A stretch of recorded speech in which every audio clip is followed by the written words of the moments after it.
Hi there. I'm pretty sure that this is the part you've been waiting for, so let's get into it. I'm gonna go through the project and follow Unreal's naming convention. I also went through the character creator blueprint and organized the variables by assigning them to categories. When I work on a feature, I typically make blueprints quick and dirty while I explore possible solutions, and then do a cleanup pass once I have a good overview of all the pieces that make up the feature.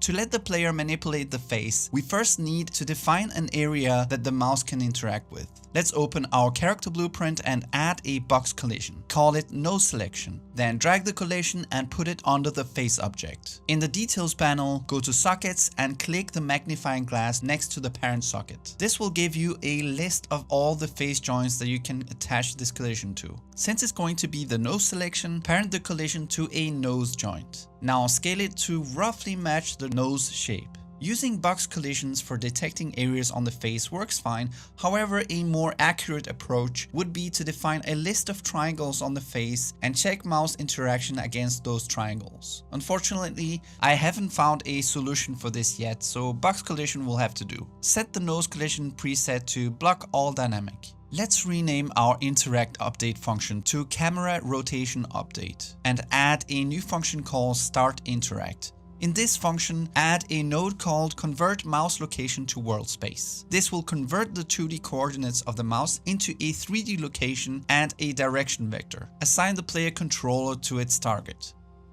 Add a line trace node. Connect the mouse location to start, and for end we need to add the start location plus the direction. Multiply the direction by 1000 to make sure that we trace far enough to hit everything. We are now shooting an invisible line from the mouse position and into the depth of the 3D scene.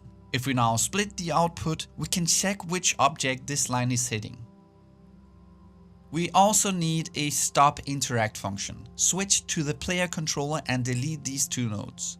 Instead, add the start and stop interact functions that we just created. Also, let's rename is interacting to is rotating camera. If you press play, when you click the nose, you should now see nose selection printed on the screen, verifying that we are detecting what the player is clicking on. Back in our character creator, add a string variable and call it current manipulation. We need to check that the object we hit is valid. Create the isValid node with the question mark and add a switch on the string we are getting from our hit object. Add two new pins on the switch and call them nose selection and mouth selection for the mouth blend shapes we will be adding towards the end of the video. Set both of these cases to set the current manipulation variable. We'll need an extra set current manipulation for the default case. Default is what gets executed when the mouse hits something but the name did not match either of those two collisions from our character. In which case we want to set the is rotating boolean to true, since left clicking should still rotate the camera when we're not hitting the face collisions. We also want to make sure that when the user is not hitting anything at all,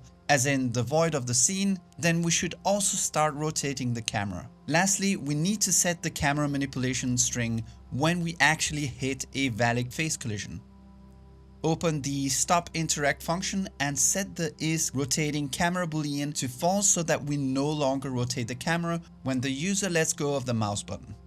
If you press play, you will now be able to rotate the camera like before, but if you click on the nose, you will no longer rotate the camera. Add a new boolean and call it is manipulating and set it to true when we hit a valid face collision. And remember to disable it when we let go of the mouse. In the tick event, add a branch node to check the manipulation boolean. Add a manipulate update function and connect it to the branch node true output. In the begin play event, we need to store the character object. Right-click on the return value of the spawn actor node and click promote to variable. Call it character. Back in our manipulate function, get the mouse X variable and the character variable. From the character variable, get the face object and set morph target. And we also need to get the morph target. Add a new float variable called manipulate speed, multiplied by our delta and our mouse X input.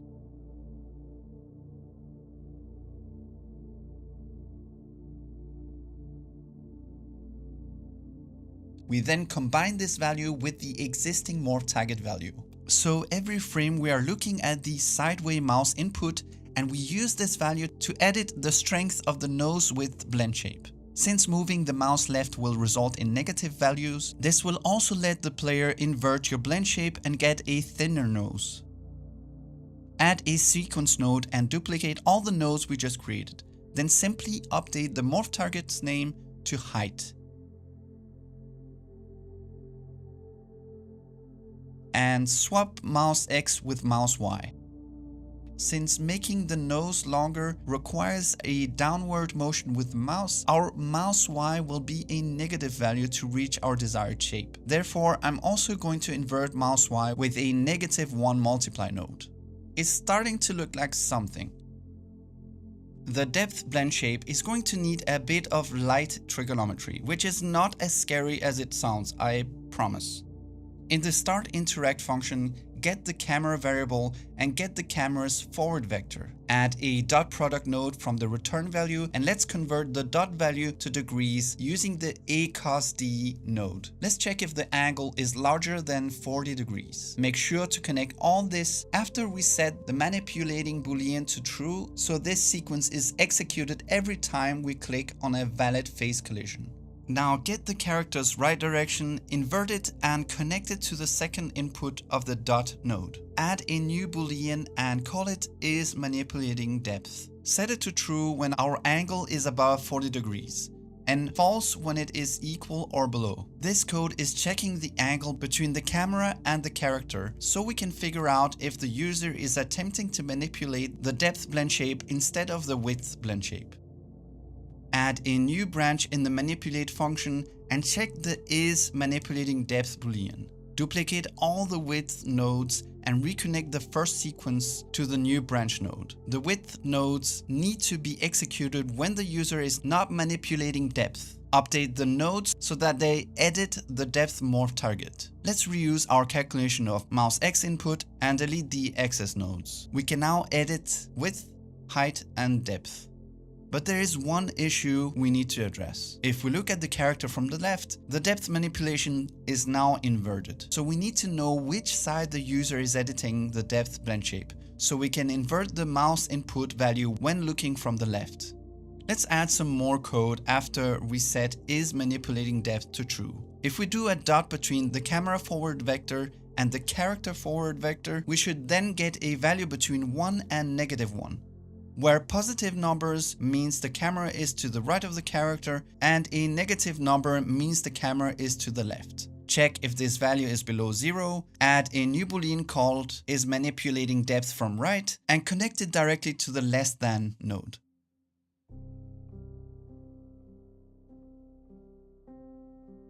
Now we can check this boolean in our manipulate function.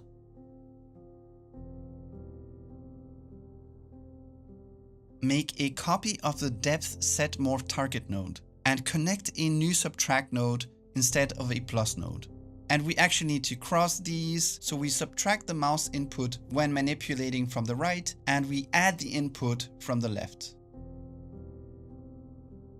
We're almost there.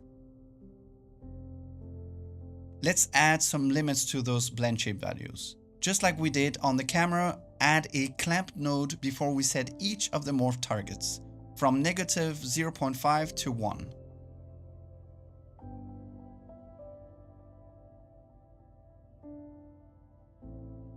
This is more like it. Let's add 3 new blend shapes and a new mouth collision and tweak the system so that it supports multiple face areas.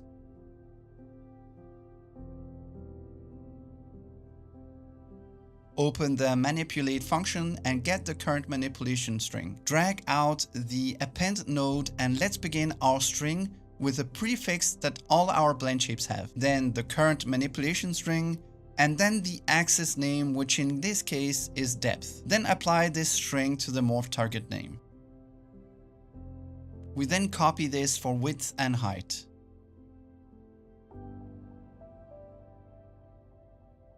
We also need to update this way of obtaining the blend shape name when we get the morph target values.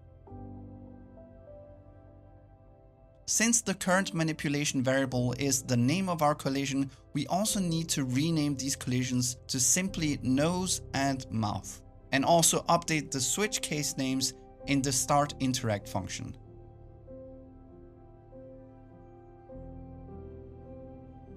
The manipulate function is now a bit of a monstrosity. We'll be updating it and making it much more structured towards the end of this series. If we press play now, we have two areas on the face we can manipulate, and the system should give you a basic structure that can expand for the rest of the face areas. Don't worry about the metahuman hair not following your blend shapes, we will look into that later on. Congrats if you got through this without getting a headache. See you in part 4. Bye there. Hi there. Hello there. Hi there. Hello. Hi there. Hello there. Get into it. Let's get started. Let's just not f around and get into it, right?